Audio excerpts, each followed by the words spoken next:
刺总学歌有言：杜甫三里留，腰背委中求。头项寻列缺，面口合谷收。今天就和大家一起聊聊这个可以治疗头痛的穴位——列缺穴。列缺是人体数穴之一，属于手太阴肺经之络穴，亦是八脉交汇穴，通于任脉，出自灵枢、经脉，其又被称为铜泉、万老。列缺的列是排列、陈列之意，缺则是缺口、空隙、凹陷之意。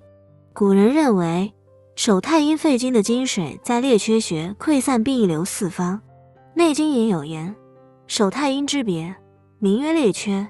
起于腕上分肉间，并太阴之脉，直入掌中，散于一际。刺激按摩列缺穴，除了能够治疗腕臂部病变外，还有助于治疗头部、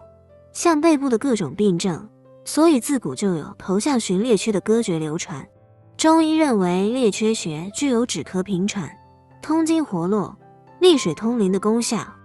临床当中主要用于治疗偏头痛、面神经麻痹、三叉神经痛、颈椎病、腕关节周围软组织疾患、咳嗽、气喘、咽喉肿痛、小便热等病症。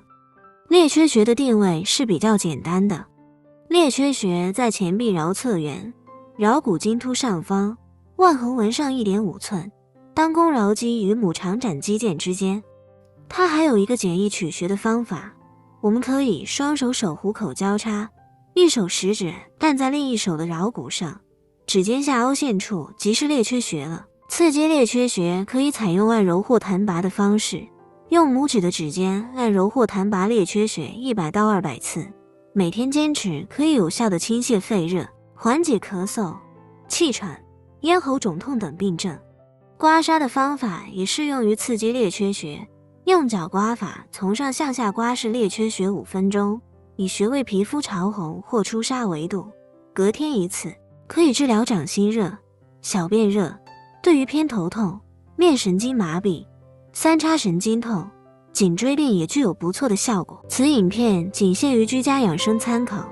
不能代替医生诊断及治疗。关注简单生活，把健康养生分享给您的家人和朋友。订阅本频道并打开小铃铛，以便及时收到最新的养生妙招。